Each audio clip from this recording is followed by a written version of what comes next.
दोस्तों, हमारी आज की कहानी कुछ अलग है, जिससे हमें कुछ कीमती बातें सीखने को मिलेगी जो हमारे जीवन में किसी न किसी जगह काम आती है। एक प्रतापी राजा था। उनके 3 पुत्र थे। राजा ने अपने तीनों पुत्रों को बड़े ही योग्य गुरु के पास राजनीति, शस्त्र आदि की शिक्षा के लिए भेजा। जब उनकी शिक्षा पूर्ण हुई तो राजा जी ने सोचा कि क्यों न मैं खुद इनकी परीक्षा लूं और इनको कोई शिक्षा दी जाए। इसी सोच के चलते राजा जी ने अपने पुत्रों को अपने पास बुलाया। राजा जी ने अपने पुत्रों से कहा कि हमारे राज्य में नाशपाती का कोई भी पेड़ नहीं है। आप पड़ोसी राज्यों में 4 महीने के अंतराल में जाएं। वहां जाकर नाशपाती के पेड़ को देखना और पता करो कि नाशपाती का पेड़ कैसा होता है।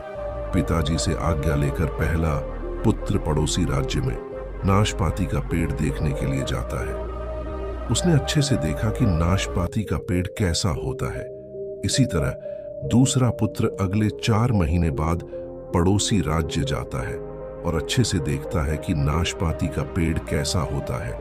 अब बारी आती है सबसे छोटे पुत्र की। वो भी बिल्कुल ऐसा ही करता है। पड़ोसी राज्य में जाता और नाशपाती के पेड़ को अच्छे से देखता है।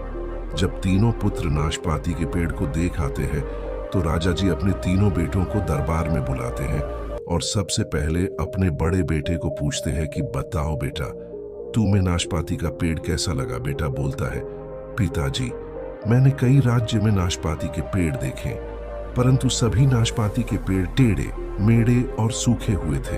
अब राजा जी ने अपने दूसरे पुत्र को पूछा, बताओ बेटा, तुमने क्या देखा? पुत्र बोला, पिताजी, भैया ने गलती से कोई और पेड़ देख लिया होगा। जो मैंने पेड़ देखे उनमें से कोई भी सूखा नहीं था। सब पेड़ हरे भरे थे, परंतु कोई भी फल नहीं लगा हुआ था। यह सुनते हुए सबसे छोटा बेटा बोला, पिताजी, लगता है भैया ने भी गलत पेड़ देखा है। मैंने जो भी पेड़ देखे सब पर खूब नाशपाती थी, फलों से लदे हुए थे। राजा जी कुछ बोलते इससे पहले ही तीनों पुत्र आपस में लड़ने लग गए। बोलने लगे कि तुम बोल रहे हो, दूसरा बोलता तुम झूठ बोल रहे हो। यह देखकर राजा जी खुद बोलते हैं, पुत्रों, आपस में लड़ो नहीं। तुम में से कोई भी झूठ नहीं बोल रहा। जिसने जो देखा वही वो बोल रहा है। मैंने ही तुम लोगों को जानबूझकर अलग अलग महीने में भेजा। जो तुम लोग बता रहे वो नाशपाती के पेड़ की दशा मौसम के अनुकूल थी। राजा जी बोलते हैं कि पुत्रों, इससे कुछ बातें सीखने को मिलती है। पहली बात पुत्रों, अगर आपको किसी बात की सही और पूर्ण जानकारी चाहिए तो तुम्हें उसको लंबे समय तक देखना और जांचना चाहिए। वो कुछ भी हो सकता है, जैसे कोई वस्तु, आदमी। दूसरी बात यह है कि हर मौसम एक जैसा नहीं होता। जिस तरह पेड़ मौसम के अनुसार बदलता है, कभी सूखा होता, कभी हरा भरा होता, तो कभी फलों से लदा होता। ठीक वैसे ही आदमी की जिंदगी में उतार चढ़ाव आते रहते हैं। आदमी को कभी भी दुखी नहीं होना चाहिए। क्यों कि समय कभी भी एक जैसा नहीं रहता, ये बदलता रहता है। अगर आज दुख है तो कल सुख भी होगा। तीसरी बात यह कि कभी भी यह नहीं सोचना चाहिए कि सामने वाला गलत है। हो सकता वो भी सही हो और आप भी। कहने का मतलब आपके पास आधा अधूरा ज्ञान भी हो सकता है। कोई भी आदमी इस दुनिया में संपूर्ण नहीं जिसके पास हर बात का ज्ञान हो। ऐसी स्थिति में किसी और ज्ञानी इंसान से सलाह लेनी चाहिए। सोचने का नजरिया। एक समय की बात, एक संत महात्मा थे।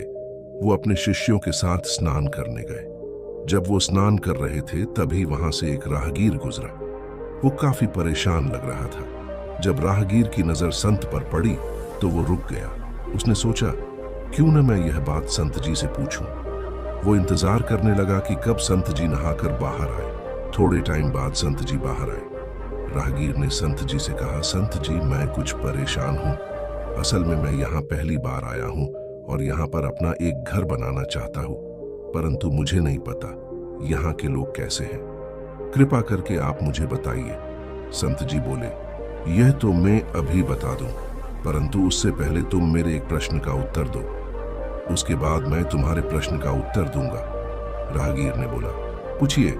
संत जी बोले, यह बताओ, यहां तुम पहले रहते थे, वहां के लोगों का स्वभाव कैसा था? राहगीर बोला, संत जी पूछो मत, सब के सब कपटी थे। किसी को किसी की कोई फिक्र नहीं थी, कोई किसी से प्यार नहीं करता था वहां। यह सुनकर संत जी बोले, बेटा, यहाँ पर भी सब लोग ऐसे ही है, सबके सब लालची कपटी ही है, सबको अपनी अपनी ही लगी रहती है। प्यार मोह नाम की तो चीज ही नहीं यहाँ पर। ये सब संत जी का एक शिष्य सुन रहा था। थोड़ा टाइम गुजरा ही था कि इतने में संत जी के पास एक और राहगीर आया। वो भी कुछ परेशान दिखाई दे रहा था। जब संत जी ने पूछा, क्या बात है बेटा, तुम परेशान लग रहे? तब पता चला कि इस राहगीर की भी वही समस्या थी जो पहले राहगीर की थी। उसने भी वही प्रश्न किया कि गुरुजी, ये बताइए, यहाँ के लोग कैसे हैं? गुरुजी फिर वही कहा, बेटा, पहले तुम मेरे एक प्रश्न का उत्तर दो, उसके बाद मैं तुम्हें बता दूंगा यहाँ के लोग कैसे हैं। राहगीर बोला, पूछो गुरुजी। संत जी ने वही प्रश्न किया कि बेटा, यहाँ तुम पहले रहते थे, वहां के लोग कैसे थे? राहगीर बोला, गुरुजी, वहां तो सब लोग बहुत ही अच्छे थे। मैं वहां से आना नहीं चाहता था, परंतु काम की वजह से यहाँ आना पड़ा। वहां सब लोग प्यार से रहते हैं, सब एक दूसरे की फिक्र करते थे। ये सुनकर संत जी बोले, बेटा, यहाँ पर भी सब लोग ऐसे ही है जैसे वहां पर थे। ये सुनकर राहगीर खुशी खुशी चला गया। पास खड़े शिष्य ने पूछा, गुरुजी, ये क्या था? आपने दोनों राहगीरों को अलग अलग कहा यहाँ के लोगों के बारे में। गुरुजी बोले, बेटा, जो जैसा सोचता वैसा ही पाता। ये अपना अपना सोचने का नजरिया होता है, जिसको हम चाहकर भी बदल नहीं सकते। तीसरी कहानी, बारिश की बूंदें। एक गांव में दो दोस्त श्याम और अजय रहते थे। दोनों की दोस्ती बहुत गहरी थी। गांव के सभी लोग उनकी दोस्ती की सराहना करते थे। वो दोनों भी अपने गांव के लोगों से बहुत प्यार करते थे। अचानक एक दिन गांव में सूखा पड़ गया। पूरा गांव भूख से तड़पने लगा। ये सब देख के दोनों दोस्तों को बहुत दुख हुआ। उन्होंने तय किया कि वो शहर जाएंगे और खूब सारा धन कमाएंगे। वहां से जो भी पैसा कमाएंगे उससे गांव के लोगों की मदद करेंगे। दोनों दोस्तों को गांव वालों ने खुशी खुशी विदा किया। दोनों दोस्तों ने शहर में खूब मेहनत की। इसी तरह एक साल पूरा हो गया। दोनों दोस्त बहुत खुश थे कि उन्होंने जो सोचा वो पूरा कर दिया। अब उन्होंने जितना पैसा कमाया वो साथ लेकर गांव लौटने के लिए निकल पड़े। शहर से गांव का रास्ता बहुत ज्यादा था। वो आराम करने के लिए रास्ते में रुक गए। ऊपर से मौसम भी बहुत खराब था। अजय बोला, भाई, बारिश कभी भी हो सकती, आज रात यही रुक जाते हैं। श्याम मान गया। रात गुजरती गई। अजय थकान की वजह से सो गया, परंतु श्याम जाग रहा था। अचानक उसके मन में लालच आ गया। सोचा, अगर अजय का सारा पैसा भी मैं गांव वालों को अपनी तरफ से देता हूं तो मेरा नाम गांव में और भी होगा। श्याम ने अजय को मारना चाहा। इतने में अजय की आंख खुल गई। अजय बोला, ये क्या कर रहे हो? श्याम बोला, अब गांव सिर्फ मैं ही जाऊंगा, तू नहीं। ऊपर से तेज बारिश भी हो रही थी। श्याम बोला, तुझे बचाने वाला कोई नहीं आएगा। इतना बोलते हुए श्याम ने तेज छुरी अजय के पेट में मारी। अजय बोला, ये बारिश की बूंदें सबको तेरी सच्चाई बताएगी। ये सुनकर श्याम मुस्कुराने लगा। बोला, ये बारिश की बूंदें। सुबह हो गई। श्याम गांव पहुंच गया।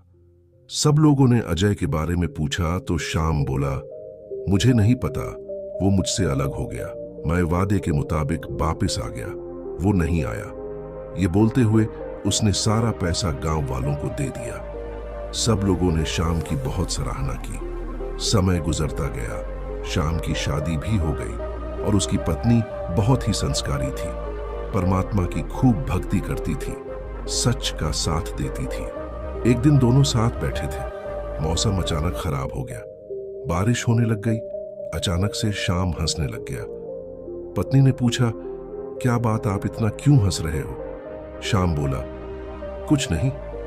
पत्नी ने बहुत ज्यादा जोर दिया तो श्याम ने सारी बात बता दी। यह सुनकर श्याम की पत्नी का दिल टूट गया, परंतु वो सच का साथ देती थी। उसने हिम्मत की और सारी बात गांव वालों को बता दी। यह जानकर गांव वालों को बहुत दुख हुआ। उनको यकीन नहीं हो रहा था कि श्याम अपने दोस्त अजय के साथ ऐसा भी कर सकता है। दोस्तों, हम यही कहना चाहेंगे कि दोस्ती बहुत पवित्र रिश्ता होता है। कभी भी अपने दोस्त को धोखा नहीं देना चाहिए। दूसरा, अगर कोई भी हमसे गलती होती तो उसको मानना चाहिए। गलती करके आप सोचते कि वो छुप सकती है, तो ऐसा कभी नहीं होता। हमारी गलती एक ना एक दिन सबके सामने आ